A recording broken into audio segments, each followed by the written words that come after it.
Esto es algo que nunca pensé que escribiría aquí, pero necesito desahogarme porque mi teléfono no deja de sonar y la ansiedad me está carcomiendo. Supongo que todos tenemos ese rol asignado en la familia, ¿verdad? El mío siempre fue el de la oveja negra, el mediocre, el que no llegaría a nada. Crecí en una casa donde el éxito se medía en títulos colgados en la pared y en el brillo de los zapatos.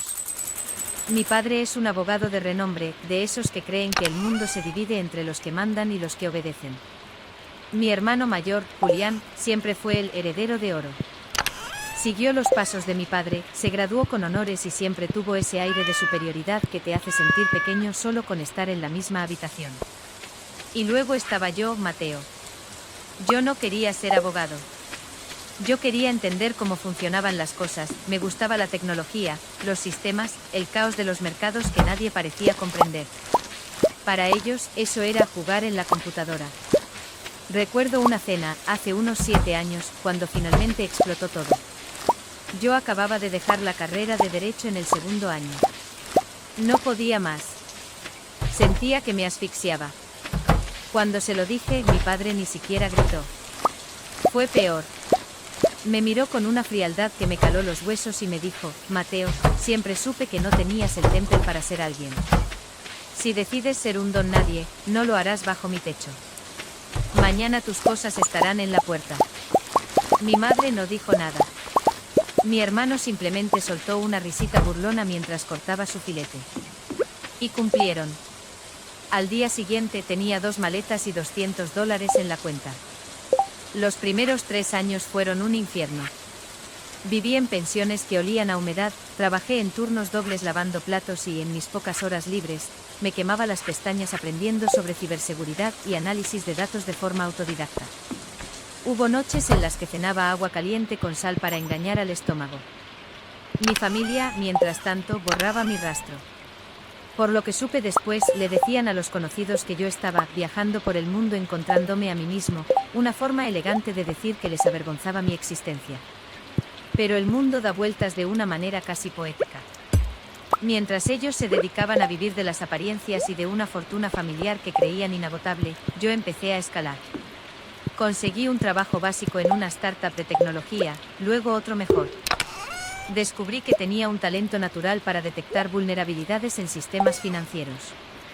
Empecé a invertir lo poco que ganaba en sectores que ellos ni siquiera sabían que existían. Para cuando cumplí 26 años, ya no era el chico que dormía en un colchón en el suelo. Había fundado una pequeña consultora de seguridad digital. Me volví invisible pero extremadamente eficiente. Me cambié el apellido legalmente al de mi abuela materna, solo para cortar el último hilo que me unía a ellos.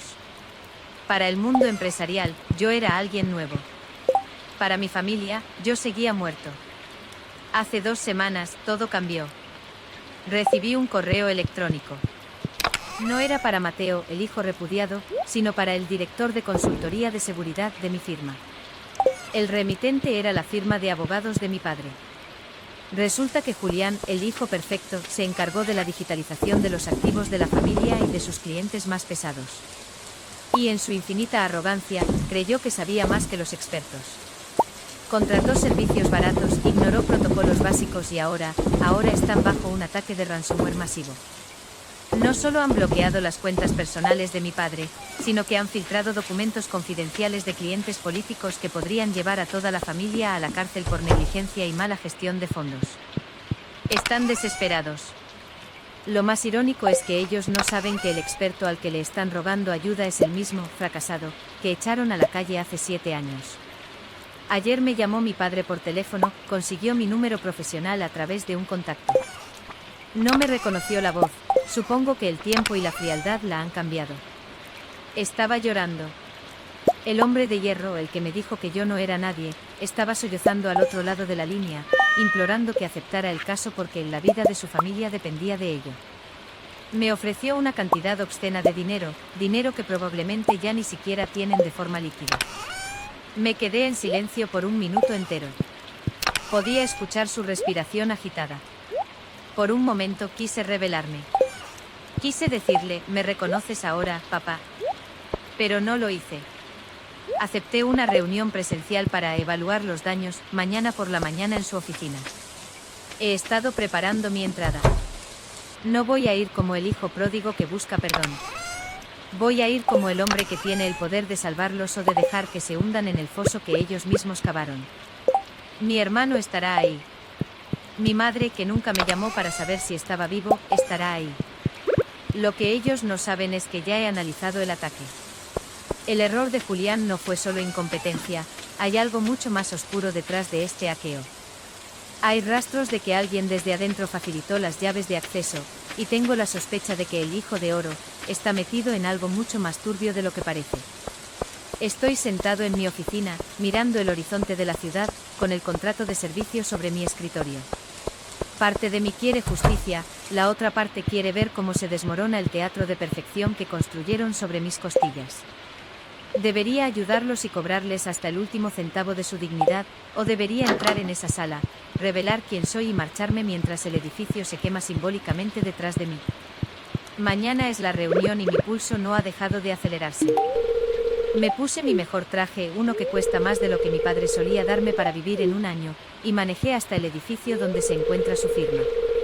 El corazón me latía con fuerza, pero no era miedo, era una descarga de adrenalina que nunca antes había experimentado.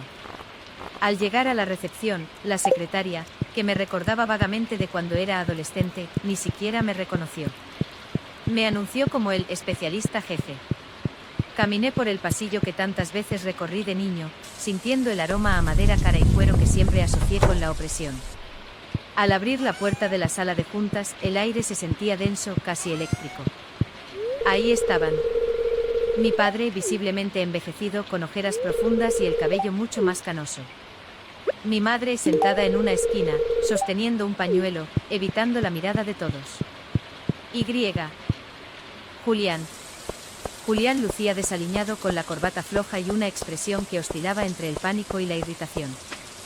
Gracias por venir, dijo mi padre, levantándose con esfuerzo. Me extendió la mano. Soy Alberto. Esta es mi familia y socios. Estamos en una situación crítica. No le estreché la mano. Me senté en la cabecera, abrí mi laptop y puse mi portafolio sobre la mesa de cristal. Me mantuve en silencio durante unos segundos, disfrutando del hecho de que me miraban como a un salvador, sin tener idea de que era la persona que más despreciaban. He revisado el informe preliminar que enviaron, dije con voz neutra, profesional. El ataque no es un simple ransomware aleatorio. Es un ataque dirigido. El grupo detrás de esto se llama The Mirror, y no suelen atacar firmas de abogados a menos que haya un incentivo personal o una debilidad estructural ridícula. Julián golpeó la mesa. Hicimos lo que pudimos. Los cortafuegos estaban activos. Esto es un sabotaje. Lo que tú llamas lo que pudimos es negligencia técnica, Julián, le respondí, usando su nombre por primera vez. Él frunció el ceño como si le molestara que un extraño lo tratara con tanta familiaridad. Los registros muestran que alguien accedió a la base de datos central usando una credencial de nivel administrador desde una red Wi-Fi no segura en un casino en el extranjero hace 3 meses. El rostro de Julián se puso blanco como el papel. Mi padre lo miró con una mezcla de confusión y furia creciente. ¿Un casino? Julián, me dijiste que el viaje a Macao fue por una convención de leyes. El silencio que siguió fue sepulcral. Julián empezó a balbucear, pero lo interrumpí. Eso no es lo peor. Los hackers no solo han encriptado sus archivos. Han clonado el libro negro de la firma. Los registros de los fideicomisos en el extranjero, las transacciones que no pasan por la auditoría estatal. Todo. Si no pagan en 48 horas, o si yo no logro revertir el proceso, esa información se enviará automáticamente a la fiscalía y a los medios. Mi madre soltó un sollozo. Mi padre se desplomó en su silla, pareciendo de repente un hombre de 80 años. ¿Puedes arreglarlo?, preguntó él con la voz quebrada. Pagaré lo que sea. Mi tarifa por este tipo de rescate de emergencia es del 15% del valor total de los activos que logre salvar, dije confiado. Y necesito control total. Nadie entra en el servidor, nadie hace llamadas sin mi permiso. Y sobre todo, Julián queda fuera de cualquier decisión técnica. ¿Quién te crees que eres para? Empezó Julián, pero mi padre lo calló con un grito que hizo eco en toda la sala. Cállate. Si él dice que estás fuera, estás fuera. Ya nos has hundido bastante. Pasé las siguientes 8 horas encerrado en su sala de servidores. Fue como entrar en las entrañas de una bestia herida. Mientras trabajaba, empecé a encontrar cosas que no buscaba. Julián no solo había sido descuidado, había estado desviando pequeñas cantidades de dinero de las cuentas de los clientes para cubrir deudas de juego. El ataque de The Mirror no fue casualidad. Ellos sabían lo que Julián estaba haciendo y lo usaron como puerta de entrada. A mitad de la noche, mi madre entró en la sala con una bandeja de café. Me miró fijamente mientras dejaba la taza. «Te pareces mucho a alguien que conocí», susurró. «Un hijo que perdí hace mucho tiempo por mi propia cobardía». Se me hizo un nudo en la garganta, pero no cedí. «El pasado no importa en este servidor, señora», respondí sin mirarla. «Solo los datos». «Mateo, eres tú, ¿verdad?», dijo ella, y el silencio que siguió fue tan pesado que casi podía oír los ventiladores de las computadoras deteniéndose. Me giré lentamente. Sus ojos estaban llenos de lágrimas. En ese momento, la puerta se abrió de golpe. Era Julián. Estaba borracho o bajo el efecto de alguna sustancia, y sostenía un fajo de papeles. «Lo sabía», gritó. «Sabía que tu cara me resultaba familiar detrás de esa barba y esos trajes caros. Padre, ven aquí ahora mismo. Es el muerto de hambre. Es Mateo». Mi padre entró corriendo, confundido. Julián me señaló con el dedo, temblando de rabia. «No es ningún experto externo. Es tu hijo el que echaste. Ha vuelto para robarnos lo poco que nos queda. Seguro que él mismo organizó el hackeo para quedarse con el 15% y vengarse». Mi padre se quedó paralizado, mirando alternativamente a Julián y a mí. Yo me levanté con calma, cerré mi laptop y empecé a guardarla en mi maletín. «Tienes razón, Julián. Soy Mateo», dije, mirando a mi padre a los ojos. «Pero te equivocas en algo. Yo no organicé el hackeo. No necesito tu dinero. Mi empresa factura al año más de lo que esta firma ha ganado en la última década. Vine aquí porque quería ver si, después de 7 años, habíais cambiado. Quería ver si el hijo de oro era tan brillante como decías, papá». Me acerqué a Julián, que retrocedió un paso. Lo que encontré fue a un adicto al juego que ha estado robando a sus propios clientes y que dejó la puerta abierta para que unos criminales destruyeran el legado de tu padre. Yo era el único capaz de cerrar esa puerta. Pero ya que Julián cree que soy el enemigo, me voy. «No, espera», gritó mi padre agarrándome del brazo. «Mateo, por favor». No sabía. No tenía idea de que eras tú. Si puedes ayudarnos, olvida lo que dije hace años. Eras joven, yo fui duro. ¿Duro? Me solté de su agarre. Me dejaste en la calle con nada. Me borraste de las fotos. Le dijiste a todo el mundo que yo era una vergüenza. Y ahora que el barco se hunde, soy tu hijo otra vez. En ese momento mi laptop emitió un pitido agudo. Una notificación roja parpadeó en la pantalla externa que estaba conectada al servidor. Tiempo restante, 12 horas. Primer paquete de datos listo para filtración. Los nombres de 3 jueces importantes aparecieron en la lista de archivos que estaban a punto de ser publicados en la Dark Web. Mi padre palideció. Si eso salía a la luz, no solo perderían la firma, irían a una prisión federal. «Mateo, te lo ruego», dijo mi padre, cayendo de rodillas. El gran abogado, el hombre que nunca se inclinaba ante nadie, estaba arrodillado frente al hijo que despreció. «Sálvanos. Haré lo que quieras. Te daré la firma. Te pediré perdón públicamente. Pero no dejes que esto termine así». Miré a mi madre, que lloraba en silencio, y a Julián, que me miraba con un odio puro, pero también con un miedo visceral. Tenía el poder de destruir sus vidas con solo dar un paso fuera de esa habitación. «Tengo una condición», dije, mi voz sonando como el acero. «Si los ayudo, Julián firma una confesión de todos sus desfalcos y se interna en una clínica de rehabilitación fuera del país. No volverá a tocar un centavo de la firma ni a usar el apellido para sus negocios. Y tú, papá, tú vas a transferir la propiedad de esta casa y del edificio de la oficina a un fondo a nombre de mamá. Tú ya no vas a controlar nada. Julián intentó abalanzarse sobre mí, pero su propia debilidad lo hizo tropezar. Mi padre, sin dudarlo un segundo, miró a su hijo favorito con desprecio y luego me miró a mí. Acepto. Solo, por favor, detén el reloj. Me volví a sentar. Mis dedos empezaron a volar sobre el teclado. Iba a salvarlos, pero el precio sería la destrucción total de la jerarquía que me había expulsado. Sin embargo, mientras me adentraba más en el código de los hackers para detener la filtración, encontré algo que me heló la sangre. El ataque de The Mirror no solo estaba diseñado para pedir dinero. Había un mensaje oculto en el código fuente, una nota que solo alguien que conociera mi antigua identidad podría entender. Hola, Mateo. Sabíamos que vendrías al rescate. El juego apenas comienza. ¿Quiénes eran ellos? ¿Cómo sabían que yo terminaría aquí? Me di cuenta de que no solo estaba luchando contra unos hackers, sino que alguien había estado planeando este reencuentro desde mucho antes de que yo recibiera ese correo. Actualización. He logrado detener la primera oleada de la filtración, pero a un costo que no esperaba. He descubierto que la deuda de Julián no es con un casino ordinario, sino con una organización que tiene vínculos directos con el grupo de hackers. Lo usaron como un peón para llegar a mí. No se trata del dinero de mi padre, se trata de mi propia empresa. Quieren mis protocolos de seguridad y están usando a mi familia como rehén para obligarme a entregarlos. Estoy en una encrucijada. Si los salvo por completo, entrego las llaves de mi propio imperio a criminales. Si no lo hago, mi familia va a la cárcel o algo peor. Y lo más inquietante, Julián acaba de desaparecer de la oficina mientras yo estaba distraído con el servidor.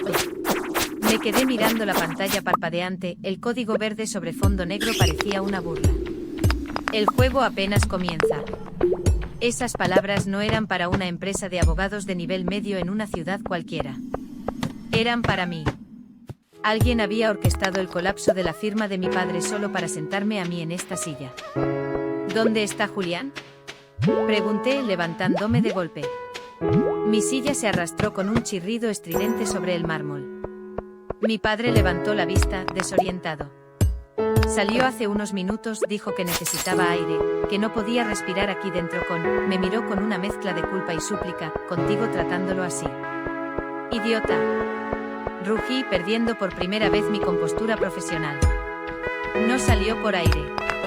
Salió porque sabe que acabo de encontrar el rastro de sus deudas. No esperé respuesta. Salí de la sala de servidores y corrí hacia el estacionamiento. Mi mente trabajaba a 1000 por hora. Si Julián estaba conectado con The Mirror, no era solo una víctima de sus deudas de juego, era un cómplice, o al menos un informante. Abrí mi tablet mientras corría y activé el rastreador de frecuencia que había instalado discretamente en la red local de la oficina. Julián llevaba su teléfono corporativo. El punto rojo parpadeaba en el mapa, moviéndose rápidamente hacia los muelles, la zona vieja de la ciudad que ahora estaba llena de almacenes abandonados y oficinas de fachadas dudosas. Subí a mi coche y arranqué quemando llanta. Mientras conducía, mi teléfono personal sonó. Era un número privado. Mateo, qué gusto que hayas decidido unirte a la reunión familiar. Una voz distorsionada por un modulador llenó el habitáculo del coche. Tienes un talento desperdiciado protegiendo a personas que te odian. ¿Realmente vas a sacrificar el acceso a tu protocolo Ícaro por un padre que no te reconoce y un hermano que te vendió por un par de millones en deudas de baccarat? Se me heló la sangre. El protocolo Ícaro era mi proyecto secreto, un sistema de encriptación cuántica que aún no había salido al mercado. Solo 3 personas en mi empresa sabían de su existencia. ¿Quiénes son ustedes? Pregunté tratando de mantener la voz firme mientras esquivaba un camión en la avenida principal. Somos los que vemos el mundo sin los filtros de la moralidad, Mateo. Tu hermano nos debe mucho dinero, sí. Pero nos debe más en información. Nos dijo que tu rencor te traería de vuelta si la situación era lo suficientemente desesperada. Y tenía razón. El orgullo es un GPS muy preciso. Colgaron. Julián me había tendido una trampa. No fue un accidente que la firma de abogados fuera atacada. Julián les había dado mi perfil, mi historia y mis debilidades. Me usó como moneda de cambio para saldar sus deudas con gente que hace que los tiburones financieros parezcan monjes. Llegué a los muelles 10 minutos después. El coche de Julián, un Mercedes deportivo que mi padre le regaló el año pasado, estaba estacionado de forma errática frente a un almacén de exportación de granos. Entré con cautela, sosteniendo solo mi tablet y una pequeña linterna. El olor a salitre y metal oxidado era sofocante. «Julián», grité. Mi voz rebotó en las paredes de lámina. «Aquí estoy, hermanito». La voz de Julián vino desde la parte superior, en una pasarela de metal. Siempre el héroe, ¿verdad? El genio incomprendido que viene a salvar el día. Lo vi. Estaba de pie, pero no estaba solo. Dos hombres con aspecto de contratistas militares estaban a su lado. Julián ya no parecía el abogado asustado. Tenía una mirada vidriosa y una sonrisa maníaca. «¿Qué hiciste, Julián?», pregunté subiendo lentamente las escaleras de caracol. «Lo que tenía que hacer. Papá siempre dijo que yo era el que sabía hacer negocios, y este es el mejor negocio de mi vida. Ellos borran mis deudas, me dan una identidad nueva en Europa y tú les das el código de Ícaro. Es justo, ¿no? Tú tienes éxito, dinero, prestigio. Yo solo tengo una firma que se cae a pedazos y un padre que me mira como si fuera un fracaso cada vez que cometo un error. Te están usando», le advertí. «En cuanto tengan el código, no te van a dejar ir a Europa. Eres un cabo suelto». «No, Mateo. El cabo suelto eres tú». Julián hizo una señal a los hombres. Uno de ellos sacó un arma, pero antes de que pudiera apuntar, las luces del almacén se apagaron de golpe. No fue un fallo eléctrico. Yo había programado un pulso electromagnético de corto alcance desde mi tablet, algo en lo que había estado trabajando para emergencias de seguridad física. En la oscuridad total, el caos se desató. Escuché disparos, pero los hombres estaban desorientados. Yo conocía la estructura porque había descargado los planos del edificio mientras venía en el coche. Me moví entre las sombras, sintiendo el corazón golpeando mis costillas como un animal enjaulado. Logré llegar a la pasarela y agarrar a Julián por la solapa de su chaqueta cara. «Dime cómo detener la filtración final», le susurré al oído mientras lo inmovilizaba contra la barandilla. No puedes», jadeó él, riendo entre dientes. «El servidor principal no está en la firma. Está aquí abajo en el sótano de este almacén». El ataque a la firma era solo un espejo, un señuelo. Todo el tráfico de datos de los clientes de papá está pasando por un nodo aquí mismo. Si intentas cortarlo sin la llave física, se libera todo. Me quedé helado. De Mirror. El nombre del grupo no era solo una pose, su estrategia se basaba en servidores espejo. Lo que yo estaba arreglando en la oficina de mi padre era una ilusión óptica digital. El verdadero daño se estaba ejecutando aquí. Escuché los pasos de los mercenarios subiendo las escaleras. Tenía que tomar una decisión en segundos. Si bajaba al sótano para destruir el servidor, dejaba a Julián aquí y probablemente me dispararían. Si huía, la vida de mi familia y la reputación de cientos de personas inocentes, y algunas no tan inocentes, serían destruidas en menos de 3 horas. Mateo, la voz de Julián cambió de repente. El tono maníaco desapareció, reemplazado por un terror puro. «Tienen a mamá». Me detuve en seco. «¿Qué dijiste?». «No se quedaron en la oficina. En cuanto saliste, otros hombres fueron por ella. Papá está encerrado en la bóveda de la firma, pero a ella se la llevaron. Me dijeron que si no entregabas el código en este almacén, ella no regresaría». Sentí como si el mundo se detuviera. Mi madre, la mujer que se quedó callada cuando me echaron, pero que me miró con ojos de arrepentimiento hace unas horas. Ella era el verdadero seguro de vida de estos criminales. «¿Dónde está ella, Julián?». Le apreté el cuello. «No lo sé, te lo juro.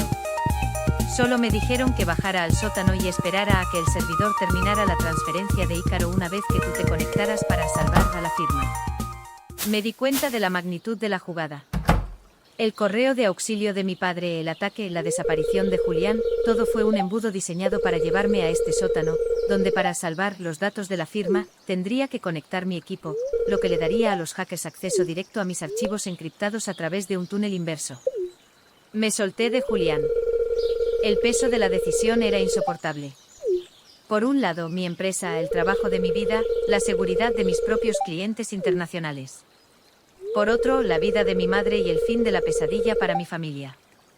Bajé las escaleras saltando los escalones.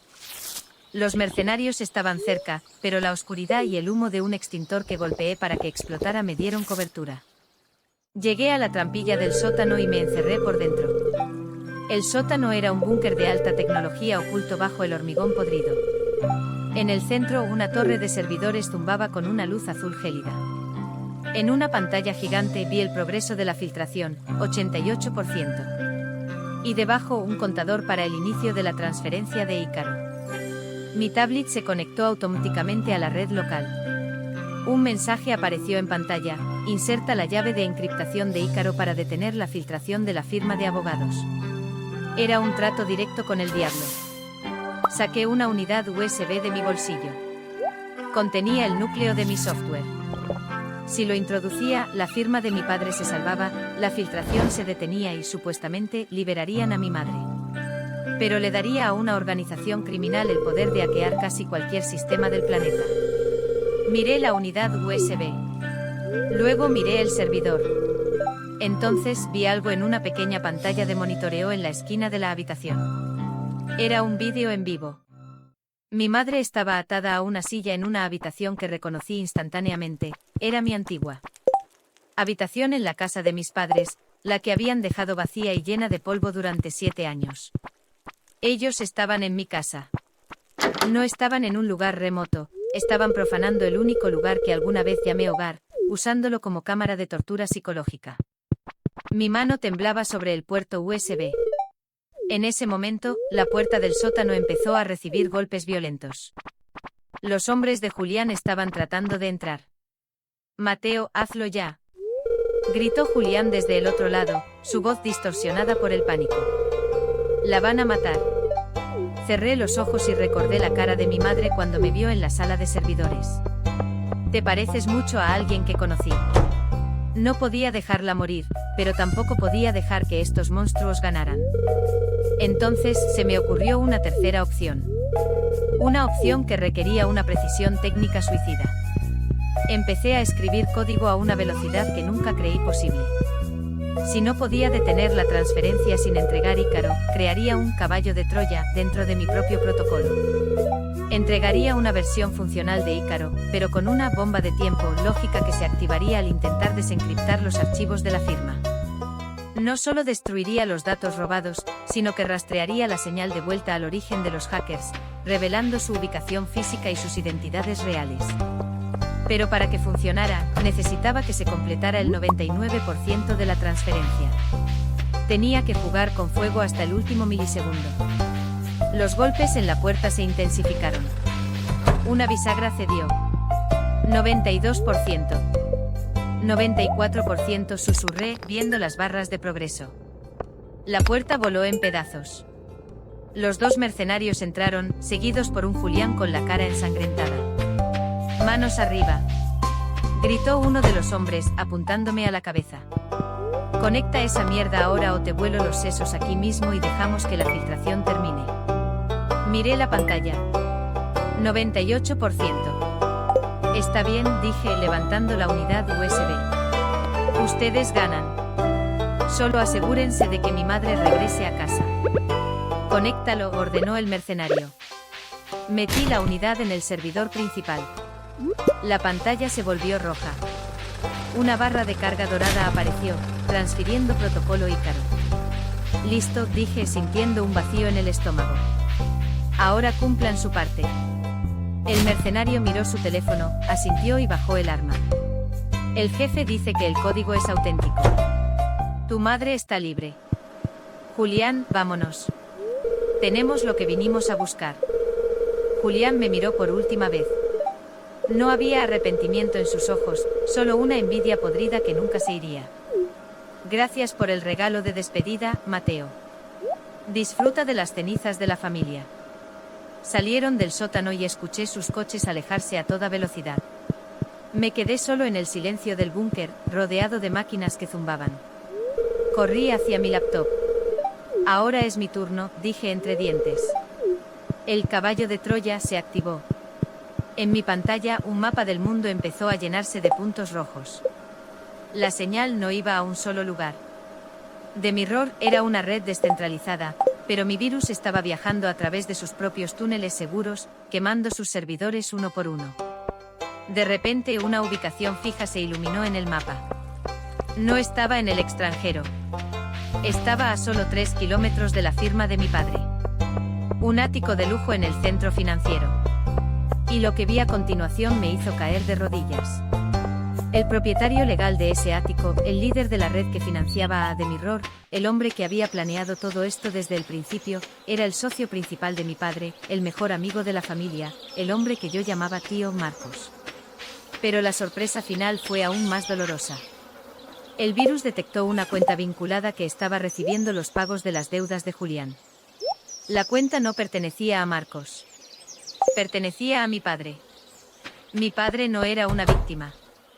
Él sabía sobre las deudas de Julián. Él permitió que el ataque ocurriera para obligarme a volver y robarme Ícaro, porque su firma estaba en la quiebra absoluta y necesitaba mi tecnología para venderla al mejor postor y salvar su propio pellejo. Todo el teatro de las lágrimas, las rodillas en el suelo, fue una actuación. Incluso el secuestro de mi madre, me di cuenta con horror de que ella probablemente nunca supo que estaba en peligro real. Fue el cebo perfecto. Actualización, he salido del almacén. Mi madre está a salvo en casa, pero se niega a hablar. Mi padre me ha enviado un mensaje de texto que dice, gracias, hijo. Sabía que harías lo correcto por la familia. Estamos orgullosos de ti. No saben que mi caballo de Troya no solo está destruyendo a The Mirror. Acaba de enviar todas las pruebas de la complicidad de mi padre y Marcos a la unidad de delitos financieros de la Interpol. En 20 minutos, la policía derribará la puerta de la firma y de nuestra casa. He decidido que no voy a huir. Voy a ir a la firma. Quiero estar allí cuando vean que el fracasado no solo los salvó, sino que también fue el que finalmente los puso tras las rejas. Pero mientras conduzco, me doy cuenta de algo. Julián tiene una copia física de una parte del código en su teléfono. Si llega al aeropuerto, todavía puede venderlo. El motor de mi coche rugía mientras aceleraba por la autopista vacía. Tenía que elegir, el pasado o el futuro. Mi padre representaba el pasado, el dolor, las humillaciones y el sistema podrido que me expulsó. Julián representaba el futuro peligroso, el código de Ícaro en manos de un hombre que no tenía nada que perder y todo que vender. Miré el rastreador en el tablero. Julián se movía rápido hacia el helipuerto privado de la torre corporativa más alta de la ciudad, no hacia el aeropuerto. Iba a salir por aire antes de que el virus de mi caballo de Troya bloqueara todos los registros de vuelo. Que se encargue la ley de mi padre, susurré, girando el volante con violencia hacia el distrito financiero. Yo me encargo de mi legado. Llegué al edificio en tiempo récord. El vestíbulo estaba en caos, las luces parpadeaban y las alarmas silenciosas de seguridad informática ya estaban volviendo locos a los guardias. Subí por las escaleras de emergencia, mis pulmones ardían pero la rabia me empujaba. Al llegar a la azotea, el viento frío me golpeó la cara. El helicóptero ya tenía las aspas girando, proyectando sombras rítmicas y violentas sobre el hormigón. Julián estaba a punto de subir, agarrando su maletín como si fuera un salvavidas. Julián. Grité. El sonido fue devorado por las hélices, pero él me vio. Se detuvo, su rostro era una máscara de odio y desesperación. Vete al diablo, Mateo. Rugió tratando de subir al aparato. Ya ganaste, los hundiste a todos. Déjame tener esto. Ese código no es tuyo. Me acerqué ignorando al piloto que nos miraba con confusión. Si ese helicóptero despega con ese teléfono, no solo vendes software, vendes la capacidad de apagar infraestructuras críticas. No tienes idea de lo que estás haciendo. Tengo idea de que no quiero ser un pobre diablo mientras tú juegas a ser Dios. Sacó un arma pequeña de su chaqueta. Le temblaba la mano. Aléjate. Me detuve. En ese momento mi tablet vibró en mi mano. El caballo de Troya había terminado su fase de recolección. En la pantalla aparecieron las últimas comunicaciones de Julián. Mi sangre se heló al leer el destinatario final del código. No era un comprador anónimo. Era una potencia extranjera con la que nuestra firma de seguridad ya tenía roces. Julián, escucha, dije bajando el tono, tratando de llegar a lo que quedara de mi hermano. Papá te usó. Él te dio las claves para que te endeudaras. Él quería que esto pasara para que yo volviera. Eres su peón, igual que yo. Mientes. Gritó, pero sus ojos vacilaron. Mira tu teléfono. Mira la última transferencia que Demirror te hizo. Es una cuenta espejo a nombre de la firma de papá. Él nunca iba a dejar que te fueras con el dinero. Iba a denunciarte por robo en cuanto despegaras, recuperando el dinero y quedándose como la víctima ante el mundo. Julián miró su teléfono por un segundo. Ese segundo fue suficiente. Me abalancé sobre él. Forcejeamos en el suelo frío de la azotea mientras el viento del helicóptero nos azotaba. El arma se disparó, el proyectil se perdió en la noche. Logré arrebatarle el teléfono y lo lancé con todas mis fuerzas hacia el borde de la azotea, viendo cómo caía al vacío desde 50 pisos de altura. Julián se quedó inmóvil, mirando hacia donde había desaparecido su última oportunidad de riqueza. Se derrumbó llorando no por arrepentimiento, sino por la derrota total. En la distancia, las sirenas empezaron a aullar. Luces azules y rojas rodeaban el edificio de la firma de abogados a unas pocas calles de distancia. La Interpol y la policía local estaban ejecutando las órdenes. Bajé de la azotea dejando a Julián sentado allí, rodeado de guardias de seguridad que finalmente habían subido. Sabía que él también sería arrestado. No sentí alegría, solo un cansancio infinito. Caminé hacia la oficina de mi padre. Quería verlo una última vez antes de que se lo llevaran. Cuando entré en su despacho, el lugar era un torbellino de agentes federales incautando computadoras y documentos. Mi padre estaba sentado tras su escritorio de roble, esposado. Su arrogancia se había evaporado. Parecía un fantasma. Al verme, sus ojos se iluminaron con una chispa de malicia final. ¿Crees que has ganado, Mateo?, dijo con una sonrisa débil. Soy Alberto Valente. Tengo amigos en todos los niveles. Esto es solo un contratiempo. En 6 meses estaré fuera y tú serás el hombre que destruyó a su propia familia. El mundo te verá como un traidor. El mundo no verá nada, papá. Me acerqué y me apoyé en su escritorio. Porque mientras tú planeabas este robo, yo compré la deuda de esta firma. Técnicamente ahora soy el dueño de este edificio, de tu casa y hasta de la silla en la que estás sentado.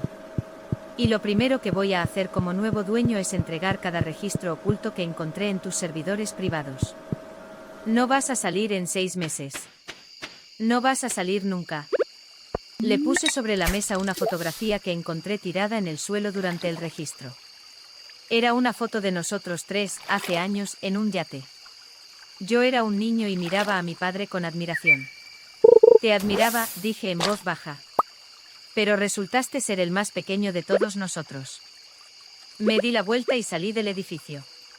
Mi madre me esperaba afuera, apoyada en mi coche. No había patrullas buscándola a ella, el virus la había identificado como una parte pasiva, otra víctima de la manipulación de mi padre. ¿A dónde vas ahora?, me preguntó con la voz rota. A casa, mamá, respondí. Pero a la mía. La que construí sin ustedes. Subí al coche y arranqué. Mientras me alejaba, vi por el espejo retrovisor cómo sacaban a mi padre del edificio con una chaqueta sobre la cabeza para ocultar su vergüenza ante las cámaras de prensa que ya llegaban. Mi teléfono sonó. Era una notificación de mi empresa. Protocolo Ícaro, integridad 100%. Amenaza neutralizada. Había salvado mi imperio. Había hecho justicia. Pero mientras conducía por la ciudad, me di cuenta de que el precio de la verdad era la soledad absoluta. Había ganado la guerra, pero me había quedado sin familia. Actualización: han pasado 3 meses desde la noche del espejo. Mi padre y Julián están en espera de juicio. Las pruebas de lavado de dinero y espionaje industrial son abrumadoras. He disuelto la firma de abogados y convertido el edificio en un centro de innovación tecnológica para jóvenes sin recursos, para que nadie más tenga que pasar por lo que yo pasé. Mi madre vive en un pequeño apartamento que le compré. Estamos intentando hablar, pero las cicatrices son profundas. A veces el perdón es más difícil que el aquí o más complejo. Sin embargo, ayer recibí un sobre anónimo en mi oficina. Dentro no había una nota, solo una vieja llave oxidada. La llave de la pequeña cabaña de madera donde mi abuelo me enseñaba a arreglar radios cuando era niño. El único lugar donde mi padre nunca pudo entrar. En el reverso de la llave, grabado con láser de alta precisión, tecnología que solo mi empresa usa, había una dirección IP. Me conecté anoche. Lo que encontré me dejó sin aliento. Había una carpeta compartida llamada Proyecto Fénix. Dentro había archivos que detallaban que mi abuelo no murió por causas naturales, y que la fortuna de mi padre comenzó con un seguro de vida que nunca debió cobrarse. Parece que mi familia tenía secretos mucho más oscuros que el simple dinero. Y quien quiera que me envió esa llave, quiere que siga excavando. La curiosidad es una debilidad peligrosa para un analista de sistemas, pero para un hombre que ha sido traicionado por su propia sangre, es una necesidad de supervivencia. No podía dejar esa dirección IP sin rastrear. No era solo un rastro digital, era una invitación a un funeral que ocurrió hace 20 años y al que nunca fui invitado de verdad. Me encerré en mi búnker personal, el único lugar donde me siento seguro, un sótano bajo mi residencia actual que cuenta con una red aislada del resto del mundo.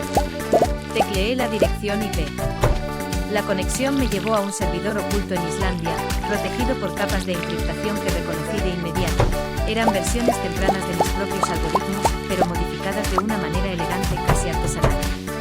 Al entrar en Proyecto Fénix, la primera imagen que saltó a la pantalla fue el acta de defunción de mi abuelo, el abuelo Mateo, de quien heredé el nombre y, al parecer, la obsesión por la verdad. La causa oficial, un fallo cardíaco masivo mientras dormía en la cabaña. Pero los archivos adjuntos contaban una historia distinta. Eran análisis de toxicología realizados de forma privada por un laboratorio en Suiza que mi abuelo había contratado semanas antes de morir. Tenía niveles anormales de un compuesto que se usa en medicamentos para el corazón, pero que en dosis altas es indetectable en una autopsia estándar si no se busca específicamente. «Te mataron», susurré a la pantalla vacía. Seguí excavando. El Proyecto Fénix no era solo una investigación sobre su muerte, era el diario de un hombre que se dio cuenta de que su propio hijo, mi padre Alberto, estaba desmantelando el patrimonio familiar para financiar operaciones de contrabando de información en los años 90. Mi abuelo lo había descubierto y planeaba desheredarlo, dejando todo a un fideicomiso destinado a mi educación y la de Julián, pero bajo una cláusula de integridad moral. El documento final era un testamento original, nunca presentado ante el juez. En él, mi padre no recibía nada. Cero. Todo el imperio, las propiedades, los fondos en Suiza, todo debía pasar a mis manos cuando cumpliera los 25 años, siempre y cuando demostrara haber construido algo por mi cuenta primero. Mi padre no solo me echó de casa por ser un fracasado. Me echó para que nunca tuviera la estabilidad necesaria para investigar el testamento. Me echó para que si alguna vez reclamaba algo, él pudiera decir ante el tribunal que yo era un indigente resentido sin credibilidad. Él no solo robó mi pasado, robó mi destino legal. Sentí una furia fría, una que no había sentido ni siquiera cuando Julián me apuntó con un arma. Esto era una traición generacional. Decidí que la justicia legal no era suficiente. Necesitaba que mi padre viera cómo su mundo se desintegraba no solo por sus crímenes recientes, sino por el pecado original que lo construyó todo. Pero necesitaba saber quién me había enviado la llave. Rastreé el origen del envío físico del sobre. Venía de una oficina de correos a pocas calles del apartamento de mi madre. Mi corazón dio un vuelco. Era ella. Había guardado ese secreto durante 2 décadas mientras veía cómo mi padre me destruía. Fui a buscarla esa misma noche. Su apartamento estaba en penumbras. Cuando entré, la encontré sentada en el balcón, mirando las luces de la ciudad con una copa de vino intacta sobre la mesa. ¿Por qué ahora, mamá? Solté sin preámbulos, dejando la llave oxidada sobre la mesa de cristal. Ella no se inmutó. Suspiró y me miró con una tristeza que parecía pesarle más que los años. Porque finalmente eres más fuerte que él, Mateo. Tu abuelo siempre dijo que tú tenías su chispa, no Julián. Alberto sabía que si te quedabas, eventualmente encontrarías los libros de contabilidad de la cabaña. Él lo mató. Grité. Y tú lo sabías. Viviste con un asesino durante 20 años mientras me veías dormir en el suelo de pensiones baratas. No lo sabía, no al principio, dijo ella, con la voz temblorosa. Cuando lo sospeché, Alberto me amenazó. Me dijo que si decía algo, tú y Julián tendrían accidentes. Me quedé para protegerlos, o eso me dije a mí misma para poder dormir. Soy una cobarde, Mateo. Siempre lo he sido. Pero esa llave la robé de la caja fuerte de tu padre el día que lo arrestaron. Sabía que tú sabrías qué hacer con ella. No me pidas perdón, le dije sintiendo una distancia insalvable entre nosotros. El perdón murió el día que me cerraron la puerta en la cara hace 7 años. Salí de allí con una misión clara. El juicio de mi padre comenzaba en 3 días. Él pensaba que se enfrentaba a cargos de fraude financiero, algo de lo que sus abogados podrían sacarlo con tecnicismos y dinero oculto. No tenía idea de que yo iba a presentar el proyecto Fénix. Pero el destino, o quizás el fantasma de mi abuelo, tenía un giro más preparado. Mientras revisaba los últimos archivos del servidor de Islandia, encontré una conexión saliente activa. Alguien más estaba accediendo a los archivos en tiempo real. Alguien que no era yo ni mi madre. Usé mis herramientas de rastreo para triangular la conexión. La señal venía de la enfermería de la prisión central. Julián. Mi hermano, el hijo de oro, no estaba simplemente esperando el juicio. Estaba usando sus últimos contactos para intentar borrar el proyecto Fénix antes de que yo pudiera usarlo. Pero no para salvar a nuestro padre. Accedí a la cámara de seguridad de la enfermería de la prisión a través de una vulnerabilidad en su sistema de circuito cerrado. Vi a Julián con el uniforme naranja, sentado frente a una tablet que un guardia corrupto le había entregado. No estaba borrando archivos. Estaba transfiriendo fondos. Los fondos del testamento original de mi abuelo que aún estaban ocultos en cuentas puente que ni siquiera mi padre conocía. Julián sabía sobre el testamento desde el principio. Él fue quien ayudó a papá a ocultarlo a cambio de que papá le pagara sus vicios. Eran socios en el crimen contra nuestro propio abuelo. No esta vez, hermano, dije, mis dedos volando sobre el teclado. No solo detuve la transferencia. En lugar de simplemente bloquearlo, desvié la conexión de Julián para que pareciera que estaba intentando hackear el sistema de seguridad nacional desde la prisión. En segundos, las alarmas de la cárcel empezaron a sonar en el vídeo. Vi a los guardias de élite entrar en la enfermería, derribar a Julián y confiscar la tablet. Ahora, Julián no solo se enfrentaba a fraude. Se enfrentaba a terrorismo cibernético contra el Estado. Se había cavado su propia tumba definitiva por su codicia. Pero el clímax ocurrió en el tribunal. Mi padre entró caminando como si fuera el dueño del lugar, con un traje a medida y una sonrisa condescendiente para las cámaras. Sus abogados estaban listos para desestimar las pruebas de Demiror como obtenidas de forma ilegal por un hijo resentido. Cuando me llamaron al estrado como testigo clave, el silencio fue absoluto. Mi padre me miró y me guiñó un ojo como diciendo, buen intento, muchacho. Señor Valente, dijo el fiscal, ¿tiene usted alguna evidencia adicional que vincule al acusado con actividades ilícitas más allá del fraude financiero?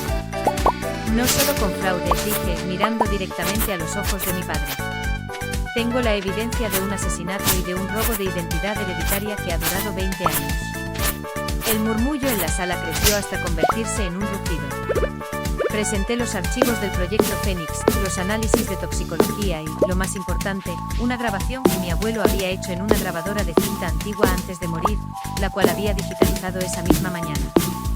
En la grabación, se escuchaba la voz de mi padre discutiendo con el abuelo. Solo firma el traspaso, viejo. Estás atrasado.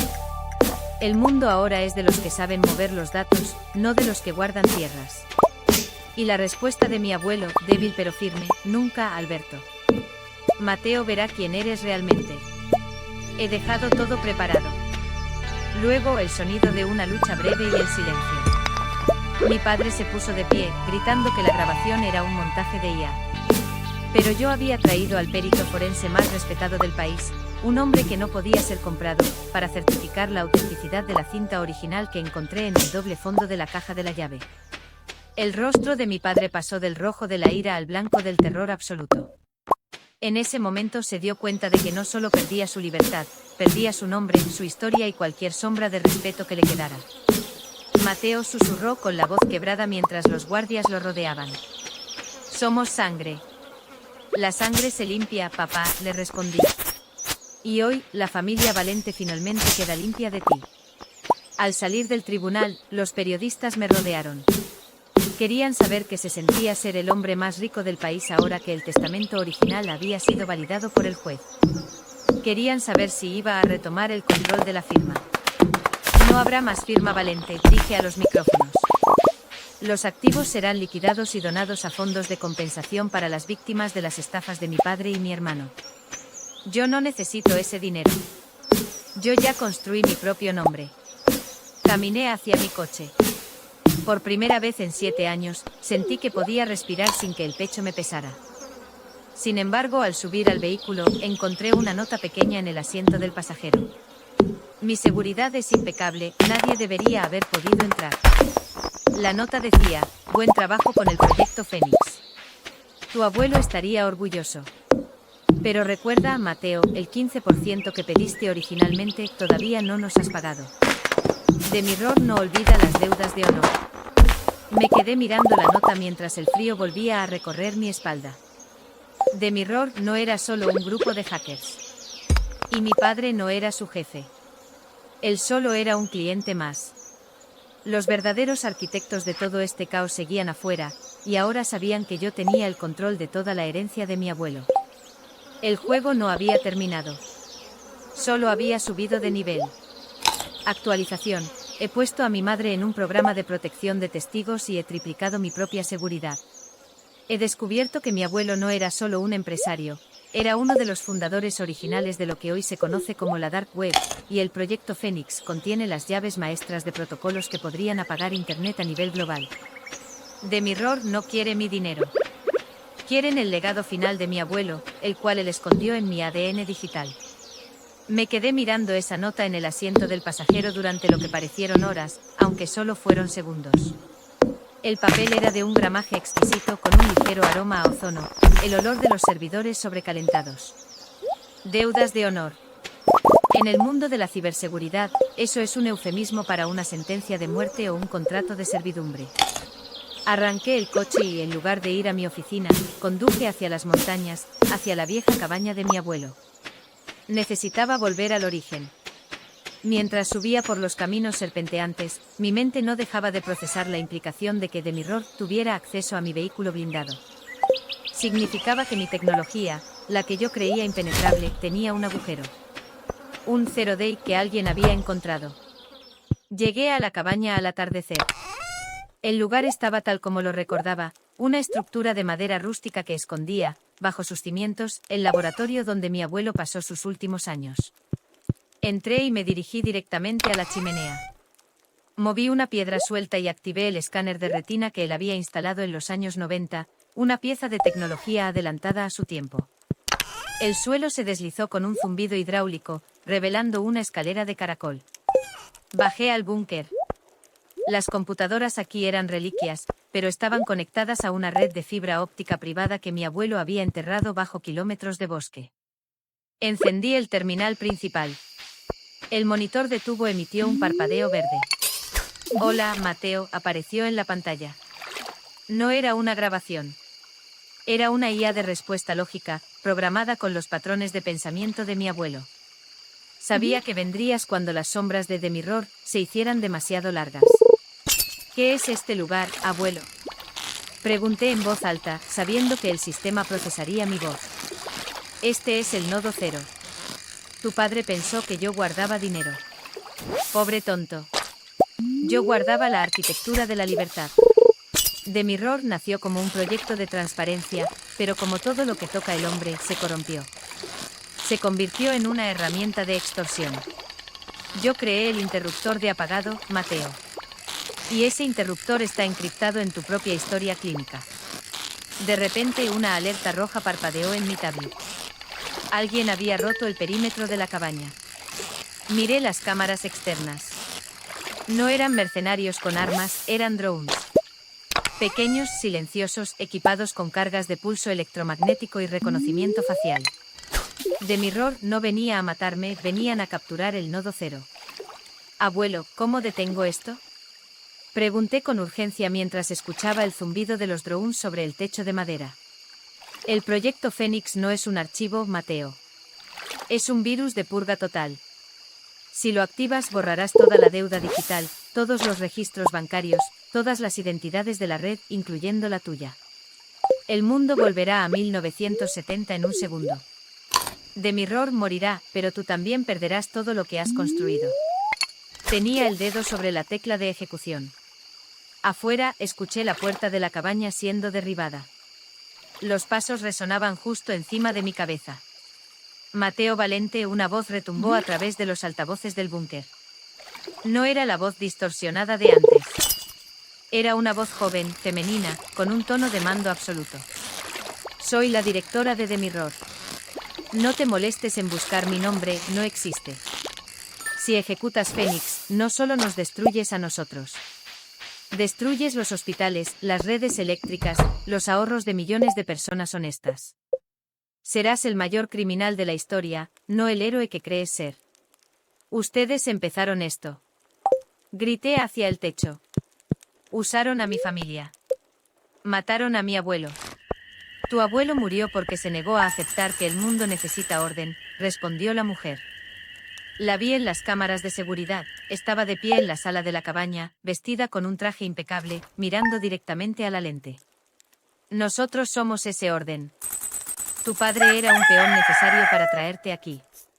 Necesitábamos que el nodo cero fuera activado por un Valente para poder integrarlo a nuestra red global. Gracias por abrirnos la puerta. Me di cuenta de mi error catastrófico. Mi llegada al búnker había completado el circuito que ellos no podían romper desde afuera. Había sido conducido como una rata en un laberinto hasta el botón de compartir. No voy a darles el acceso, dije, mis dedos temblando sobre el teclado. Entonces muere con tu secreto, dijo ella con una frialdad aterradora. Hizo una señal y los drones empezaron a inyectar gas inflamable por los conductos de ventilación del búnker. En minutos, este lugar se convertiría en un horno. Pero ella no contaba con una cosa. Mi padre y mi hermano me habían enseñado que la familia puede ser una debilidad, pero mi abuelo me enseñó que la tecnología es, ante todo, un acto de fe. No ejecuté el proyecto Fénix hacia afuera. Lo ejecuté hacia adentro. Abuelo, dije, inicia el protocolo de espejo roto. Entendido, Mateo. Ha sido un honor. En lugar de borrar el mundo, el virus se volvió contra los servidores de Demirror, que estaban intentando succionar los datos del nodo cero. Usé su propia conexión como un puente para inyectar un bucle infinito de datos basura. Sus servidores en todo el mundo empezaron a arder literalmente por el sobreesfuerzo de procesamiento. En la pantalla de la cabaña, vi a la mujer perder su compostura. Su tablet empezó a echar humo. ¿Qué has hecho?, gritó, tapándose la cara. He destruido el valor de su información, respondí mientras el gas empezaba a nublar mi vista. Si no pueden garantizar que los datos que tienen son reales, no tienen poder. He corrompido cada base de datos que Demirror posee. A partir de ahora, son solo ruido. El búnker se sacudió por una explosión en los niveles superiores. El sistema de soporte vital falló. Me desplomé en la silla, sintiendo que el oxígeno desaparecía. Lo último que vi fue el avatar de mi abuelo sonriéndome por última vez antes de que la pantalla se fundiera a negro. Desperté 3 días después en una cama de hospital de máxima seguridad.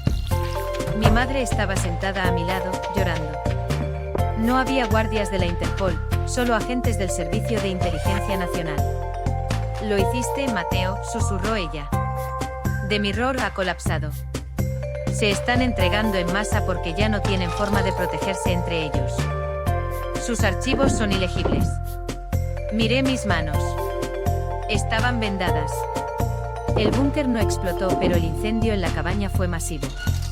Me sacaron justo a tiempo. Semanas después, recibí la noticia final. Mi padre, al enterarse de que su legado había desaparecido y que yo era el responsable de su caída definitiva, se quitó la vida en su celda. Julián, por su parte, aceptó un trato para testificar contra los restos de la organización a cambio de una reducción de condena, aunque nunca volverá a ver la luz del sol como un hombre libre. Yo me quedé con nada. Mi empresa se declaró en quiebra técnica para cubrir las indemnizaciones del ataque masivo. Mis cuentas fueron congeladas durante la investigación. Hoy camino por la calle y nadie sabe quién soy. Soy finalmente el don nadie que mi padre quería que fuera. Pero camino con la espalda recta. Sin embargo, esta mañana, mientras desayunaba en un pequeño café, encontré algo bajo mi servilleta. No era una nota de amenaza. Era un pequeño chip de memoria de estado sólido, envuelto en una página de un viejo libro de leyes. Lo conecté a una computadora pública en una biblioteca. Había un solo archivo de vídeo. Era mi abuelo, grabado meses antes de morir. Mateo, si estás viendo esto, significa que ganaste. Pero recuerda lo que te dije, el proyecto Fénix no era un archivo. Era un nuevo comienzo. Revisa la cuenta que abrí a tu nombre en el banco de semillas de Svalbard. No hay dinero, Mateo. Hay algo mucho más valioso, el código fuente de una Internet nueva, una que no puede ser controlada por gobiernos ni por criminales. El mundo está roto, hijo. Construye uno mejor. Cerré la laptop y miré por la ventana. El sol brillaba sobre la ciudad. Mi familia no me tuvo fe, y tenían razón, no soy el hombre que ellos querían. Soy algo mucho más peligroso. Soy el hombre que va a empezar de nuevo. Actualización final, he decidido usar el código de mi abuelo. No para hacerme rico, ni para buscar venganza. He reunido a un equipo de los mejores hackers éticos que conocí en mi camino, aquellos que, como yo, fueron ovejas negras. Estamos lanzando Phoenix OS esta noche, de forma gratuita y descentralizada. Mi familia ya no me pide ayuda. Ya no existe esa familia. Pero el mundo sí me necesita. Y esta vez, no lo haré por obligación, sino porque finalmente soy libre.